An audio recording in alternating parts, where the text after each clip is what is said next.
4 PM news network में दोस्तों आपका स्वागत है। मैं हूं आपके साथ राशिद ज़हीर।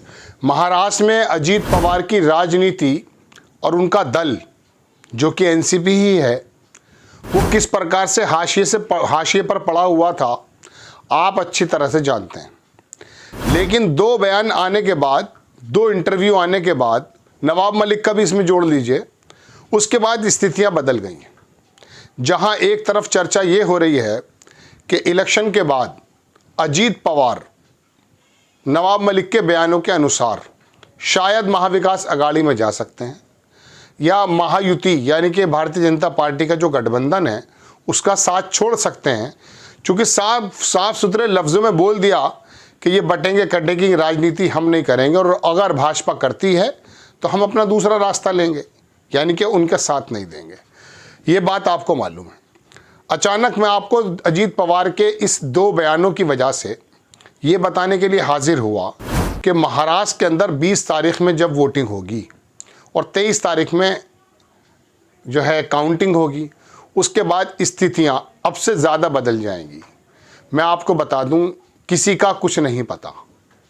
कांग्रेस अपनी जगह खड़ी है, भारतीय जनता पार्टी अपनी जगह खड़ी है। बाकी आप 4 दल यानी कि 6 दल तो बड़े बड़े हैं ही, इनके बारे में नहीं कह सकते आप। एक चुनाव आप कर रहे हैं और एक चुनाव 23 तारीख के बाद होने वाला है। उसमें बिल्कुल क्लियरिटी आ गई है कि अजीत पवार शायद शरद पवार के साथ मिलकर महाराष्ट्र का जो चीफ मिनिस्टर है शायद वो हो सकता है एनसीपी का हो। आप कहेंगे क्यों? मैं 2 बातों की तरफ आपका ध्यान लेकर जाना चाहूँगा। एक तरफ तो ये कि अजीत पवार पूरी तरह से दुश्मनी पर उतर आए हैं, और दूसरी तरफ ये कि अजीत पवार ने एक ऐसा इशारा दे दिया है अपने बयानों से कि शायद एनसीपी का चीफ मिनिस्टर हो जाए। और मैं आपको एक बात अपनी तरफ से बता दूं, हो सकता है अडानी साहब भी ये चाहें कि शरद पवार की सरकार बन जाए। अब क्या है इसके अंदर मामला, वो मैं बताता हूं। आप देखिए, आपको मालूम है कि अजीत पवार महायुति के अंदर 52 सीटों पर चुनाव लड़ रहे हैं, यानी कि 288 सीटों में से अगर 52 आप निकाल देंगे शिंदे और भाजपा की, तो आप मानिए कि शिंदे और भाजपा कितनी इस पर लड़ रहे हैं। 288 में से अगर निकाल देते हैं तो लगभग मेरे ख्याल से 228 बचती हैं। अब 228 सीटों में से आपको लेकर आनी है जनाब वाला 145 सीटें। बहुत टास्क, यानी कि आपको यही नुकसान हो गया है। एनसीपी आप जानते हैं 85, शरद पवार वाली बात कर रहा हूं मैं, 85-87 सीटों पर लड़ रही है। 95-96 सीटों पर लड़ रहे हैं शिवसेना उद्धव ठाकरे, और 103 या 105 सीटों पर लड़ रही है कांग्रेस। दोनों चाचा भतीजों की अगर पार्टी को आप जोड़ते हैं तो 139 सीटों पर यही लोग चुनाव लड़ रहे हैं। और 139 सीटों पर जब ये लोग चुनाव लड़ रहे हैं, 38 सीटें तो इसमें ऐसी हैं जिसमें यही 2 हैं सिर्फ, यानी कि 38 सीटें या तो अजीत पवार की आनी है या फिर शरद पवार की आनी है। ये तो सीधा सीधा गणित है ना। अब 38 सीटें तो ये निकल जाती हैं। 38 सीटें के बाद इसमें तो ये तय होना है कि शरद पवार की पार्टी ज़्यादा मजबूत है या फिर अजीत पवार की पार्टी ज़्यादा मजबूत है। ऐसे ही मैं भी शिवसेना पर भी आने वाला हूँ, लेकिन सिर्फ मैं आपको चाचा भतीजे की ही बात करना चाहता हूँ।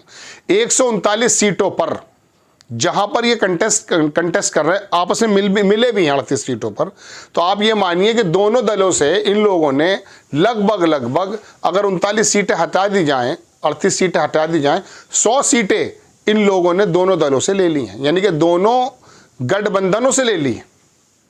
अब इसमें से अगर आप 39 सीटें 38 सीटें तो आप कन्फर्म मान लीजिए अजीत पवार की या शरद पवार की। अब बचती जो 101 सीटें हैं, इसमें से अगर 50 सीटें, 40 सीटें, 30 सीटें, कितनी कम करूं, ये भी निकल कर आ जाती हैं, तो जाहिर सी बात है दोनों की एनसीपी को 39 ये और 30 ये 70, 75, 80 सीटें हो जाती हैं। क्या आप उम्मीद करते हैं कि इनके बिना सरकार बन जाएगी? जो स्थिति शिंदे की थी वो स्थिति शरद पवार ने पैदा कर दी है। अब दोनों का कंपैरिजन सुन लीजिए। अजीत पवार को यह महसूस हो गया था कि लोकसभा के इलेक्शन में 10 सीटों पर चुनाव लड़ी शरद पवार की पार्टी, 8 में जीत हासिल की, 8 सांसद जीत गए, स्ट्राइक रेट 80 का, और अजीत पवार लड़े 4 सीटों पर, 1 ही सीट जीत पाए, 3 हार गए। पता चल गया कि जो उनका तमाम जो सीट मराठवाड़ा है वो इनके साथ नहीं है, वो चचा के साथ है। शरद पवार ने अपनी बेटी को जब अजीत पवार की बीवी के सामने लड़ा करके जितवा दिया है तो पता चल गया कि शरद पवार का पाला भारी है। ऐसे में अजीत पवार क्या करते हैं, शरद पवार को ही घसीट करके लेकर आ गए कि साहब उस वार्ता में जब 2019 में सरकार बननी जा रही थी 5 दिन की 4 दिन की, उसमें अडानी के साथ शरद पवार, अमित शाह और मोदी वगैरह सब शामिल थे।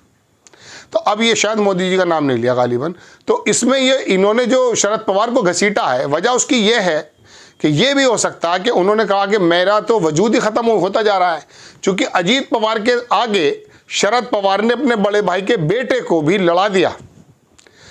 अभी बीवी हारी है, पत्नी हारी है, कहीं अजीत पवार ना हार जाए। तो हो सकता है शरद पवार की पर्सनैलिटी को डिफेम करने के लिए वोट हासिल करना चाहते हो, एक बात ये भी संभव है। और ये भी संभव है कि दोनों एक साथ मिल जाएं, चूंकि यहां पोजीशन भारतीय जनता पार्टी को नवाब मलिक ने, अजीत पवार ने क्लियर कर दी है कि यदि आप कटेंगे और बटेंगे की राजनीति करते हैं तो हमारा रास्ता अलग है। तो ऐसे समय में कहां जाएंगे अजीत पवार, जाहिर सी बात है चचा के पास चले जाएंगे। तो दोनों ही रास्ते हैं। हो सकता है शरद पवार से वोट हासिल करने के लिए इस काम को कर रहे हो, अपना वजूद दिखाने के लिए, और यह भी संभव है कि अगर वजूद जितना भी बन पाता है कम या ज़्यादा, दोनों एक साथ मिलकर बार्गेनिंग वाली स्थिति में आ जाएं। आप जानते हैं टिकट वितरण महाविकास अघाड़ी का कितनी लेट हुआ है और शरद पवार के दरवाजे पर हुआ है। वहाँ की राजनीति को शरद पवार इतनी उम्र में आकर के लीड कर रहे हैं। ऊपर से सहानुभूति एक बात ये भी कह दी कि मेरा ये आखिरी इलेक्शन है, मैं लड़ूंगा नहीं, मैं संन्यास ले लूँगा, है ना, ये बात है। अब ऐसे में मराठा वोट जो है, मराठवाड़ा का जो वोट है, मुस्लिम वोट जो है, ये सारा का सारा वोट मिलकर इस वाले रीजन में शरद पवार की तरफ जा सकता है।